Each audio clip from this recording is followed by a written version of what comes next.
Developments involving Tory Lanez after a stabbing at a California prison.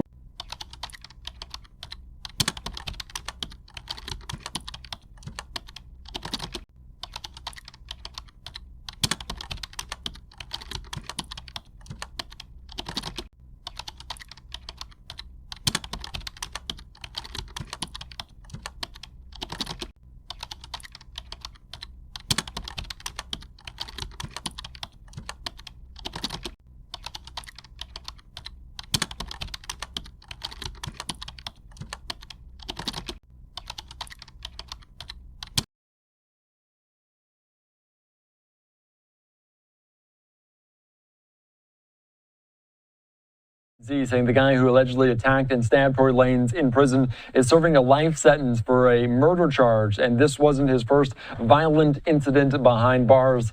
The alleged attacker was identified by authorities as 42-year-old Santino Casio. Prison officials say he's serving a life sentence for second-degree murder and was previously convicted for an in-prison assault with a deadly weapon. Y'all know what that means. So we're following the latest here on Live Now from Fox, and we're also learning more information about new evidence being brought forward in this case involving Tory Lanez. We watched it here on Wednesday as the legal team sought justice in the case of Tory Lanez. They presented new evidence that suggests he never fired the weapon the night Megan Thee Stallion was shot in the Hollywood Hills. Lanez is currently serving a 10-year sentence for the shooting. The legal team alleges she lied about what happened. It was all a lie. Guys, it was all a lie. She lied. The night she was lost. So let's take you right now out to some of these details here on Live Now from Fox from Los Angeles earlier on today about this new evidence being presented. We'll see if it has any legs in the court. We are here today to bring to your attention some information Unite the People believes is exculpatory in Mr. Daystar Peterson's case, professionally known as Tory Lanez. Recently, we've been made aware that a member of the media, Mr. Gianno Caldwell, was working on an op-ed for the New York Post regarding Mr. Peterson's innocence. During his work on that op-ed, he became aware of some information in Unite the People's possession regarding a statement that was given to Unite the People by someone with information relevant to that case. The New York Post recently reached out to the prior district attorney, George Gascon, Megan Pete and her representatives, and Kelsey Harris and her representatives. The only party that responded last week was Megan Pete's representatives with a request for more information. A few days later, Mr. Peterson's brutally attacked in his jail cell. And after he moves, there's attack. Coincidence? I think not. Unite the People represents Daystar Peterson in his appellate process. We filed an appellate brief and a writ of habeas corpus on his behalf. The district attorney's office has already responded. The case is fully briefed. We're just waiting for the appellate court's decision. We were willing to wait for the appellate process to play out. But given that brutal, unprovoked attack, we felt it necessary to come here today to provide you with this information. It is our intention to make a request to the governor to either pardon or commute the sentence of Mr. Peterson, so that when he recovers from this attack, he's not returned to a jail cell, but that he's allowed to go home and recover. Not long ago, Unite the People was approached by a gentleman named Bradley James. Mr. James informed us he was working as the bodyguard and driver for Ms. Kelsey Harris during Mr. Peterson's trial. As such, he was in close proximity and he had privy to conversations she was having with her husband and others. Mr. James informed us he was not under a non-disclosure agreement or a confidentiality agreement and was free to speak with Unite the People, and that he was doing it because his conscience would not let him not speak and leave a man in prison for something he did not do. Mr. James informed Unite the People that he was witness to the conversation Ms. Harris had, where she stated she had the gun, she fired it 3 times, Mr. Peterson grabbed her arm and knocked it down, and the gun fired 2 more times. You done lost your damn mind. In essence, Mr. Peterson never shot anybody, never even touched that gun, never fired the gun. This statement aligns with the statement of the only non-party witness to the case, Mr. Sean Kelly, who at trial testified he saw 2 women fighting, 2 men break up the fight, 1 man grabbed the other one's arm. Gunshots came from the passenger side. The passenger side is where Miss Harris was sitting. This further iterates that Mr. Peterson did not shoot Miss Pete, did not shoot at Miss Pete, or did not assault Miss Pete. Mr. Peterson did not shoot Miss Pete, did not shoot at Miss Pete, or did not assault Miss Pete. You lie! You lie! It's just another irregularity in a list of irregularities in this case. For example, there were 3 potential suspects in the car that night, and yet the only DNA sample was taken of Mr. Peterson, even though unknown DNA was found on the gun. Why wasn't Miss Harris's DNA taken? Or was it taken and the information simply never given to the defense? Why wasn't the driver of the car, Mr. Jaquan Smith's DNA taken? Or was it taken and again, simply not given to the defense? We don't know. It should have been taken. It is Unite the People's understanding, regular LAPD practice at a crime scene like that, anybody who's there, the DNA is taken. Another irregularity. Why, at Miss Harris's police interview, was a non-lawyer, non-family member record company executive allowed to participate? Clock that T. Clock it. Clock that T. Clock it. Clock that. Highly irregular situation. Normally, we see cases, strangers are not allowed in these things, but it was in this case. All of these things point to the highly irregular nature of his trial and his conviction. It is our contention that he was wrongly convicted. And while we at first were willing to let the process play out, it is our contention now that if he is not pardoned or released promptly, he may never come out.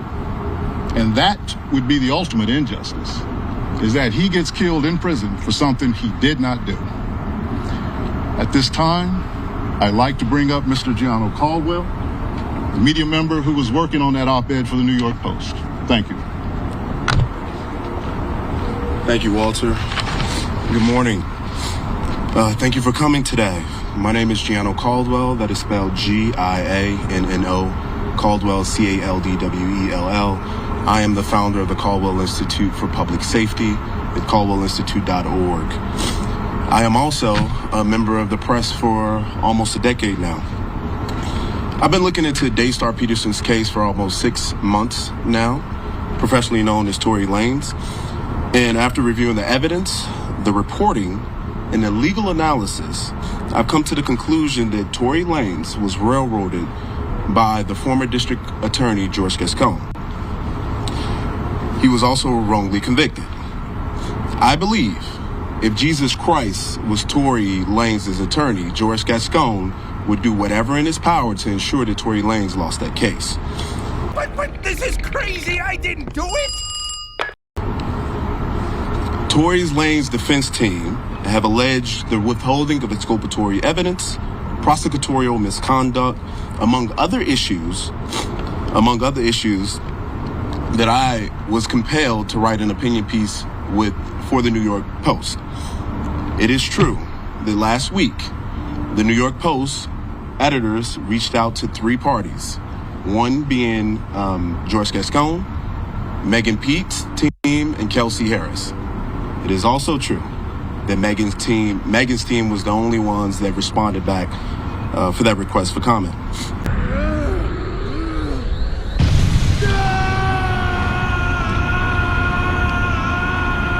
I had some glaring questions, and that was the reason for this op-ed. Things didn't make any sense to me, many issues in this case, and I was shocked by the lack of interest from the media to ask very simple questions. There were multiple people with gunshot residue on their hands that night. Why didn't all individuals have the residue tested, their DNA tested on the weapon? That's a legitimate question. According to the prosecution, Tory was excluded from the clip of the gun. And according to Tory's defense team, they said DNA analysis showed that there was a 0.01% chance that Tory touched the actual gun itself. DNA analysis showed that there was a 0.01% chance that Tory touched the actual gun itself.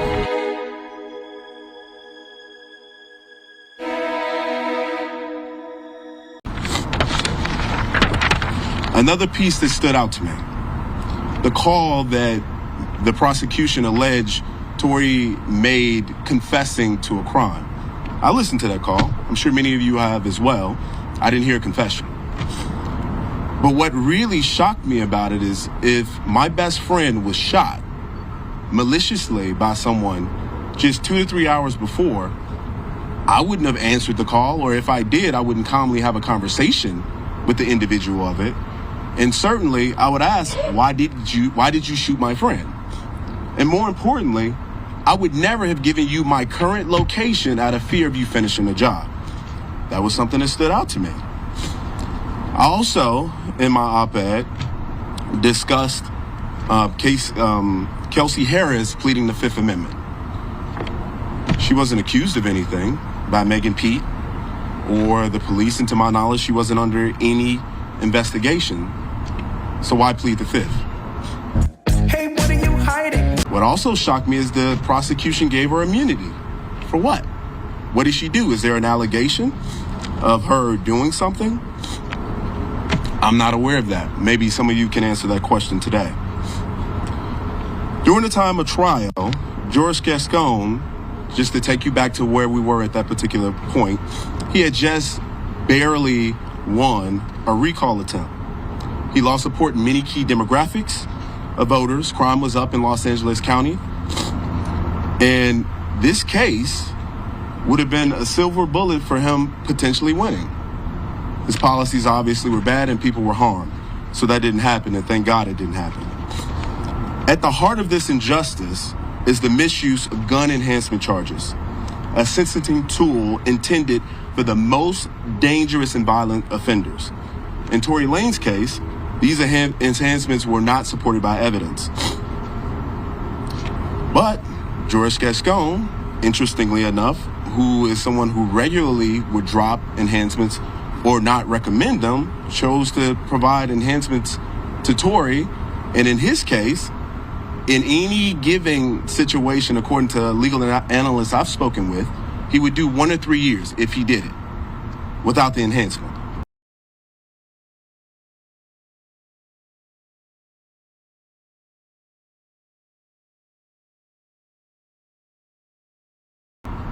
That's interesting. Why did George Gascon choose to pursue these enhancements? You know, there's cases I've been looking through which George Gascon has pursued, many in which he utilized these enhancements.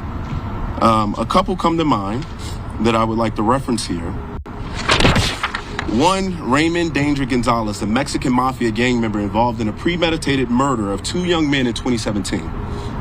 Despite the brutality of the crime, Gascon didn't recommend enhancements. You premeditated murdered a teenager and another individual, brutal crime. Why would you recommend enhancements, but you would recommend them for Tory? That doesn't make a lot of sense. You're a victim. He also didn't pursue sentencing enhancements for the senseless murder of General Hospital actor Johnny Victor in Los Angeles in 2024. There's a lot of issues with this case. Many, I think, that the media should be pursuing all angles of it. We should not allow there to be unanswered questions. We should pursue open questions without fear or favor to anyone. That includes Mr. Tory Lanez. In his letter from the Birmingham jail, Dr. Martin Luther King wrote, "Injustice anywhere is a threat to justice everywhere. If we take those words seriously, we must act when injustice is allowed to fester in plain sight." I founded the Caldwell Institute for Public Safety after my innocent teenage brother was murdered in Chicago on June 24, 2022. I stand firmly for public safety, for victims' rights, and for holding criminals accountable.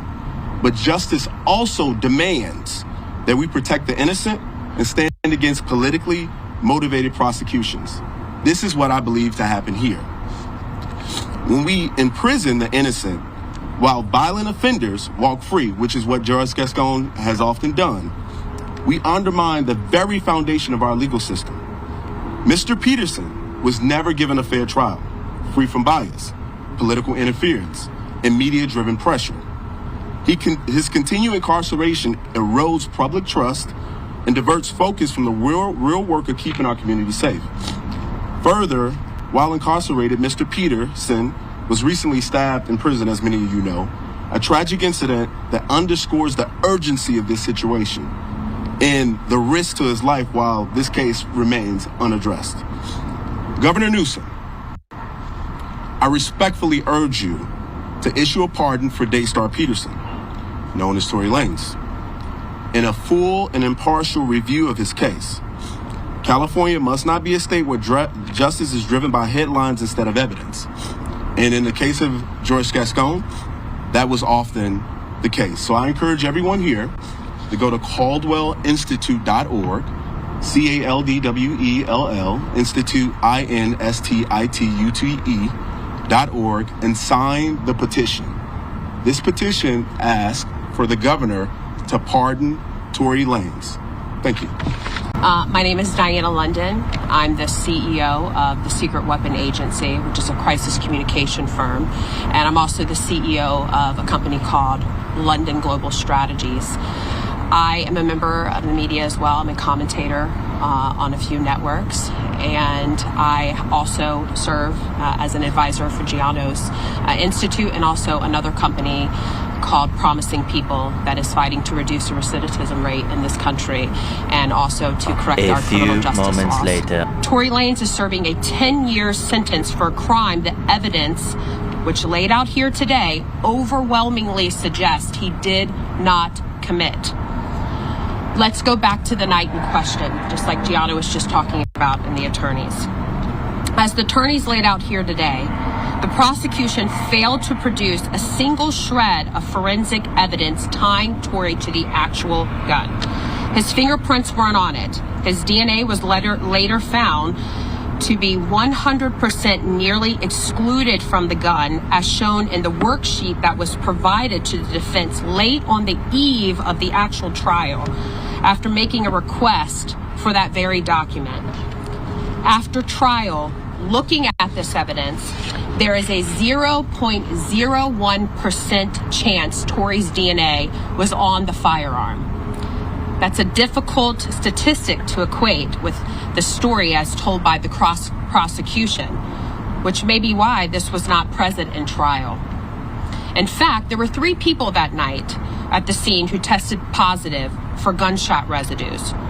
One of those was Kelsey Harris, as Giano mentioned, the assistant to Megan Pete. According to multiple sworn testaments that you've heard today, including one from the bodyguard and driver with Harris on the 2 days of the trial, Harris admitted to firing the weapon during an emotional outburst. Tory intervened to de-escalate, not to harm. It is important to note, the police did not fingerprint anyone else who had gunshot residue on them that night, only Tory. Why? Even more troubling, the investigation itself was a disaster.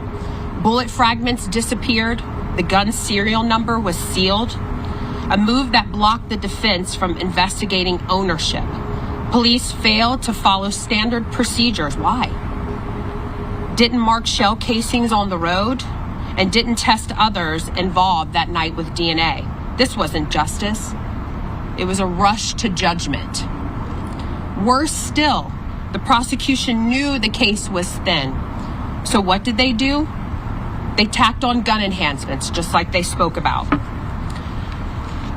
The charges, these gun enhancements are meant for gang shootouts and armed robberies to inflate the charges and turn a flimsy accusation into a decade-long prison sentence. Enhancements are a powerful tool against violent offenders, But using them in a case with no forensic evidence, murky testimony, and a defendant with no criminal history, that's very important to point out. He had no criminal history. That's not justice. That's a political stunt. Let's be blunt.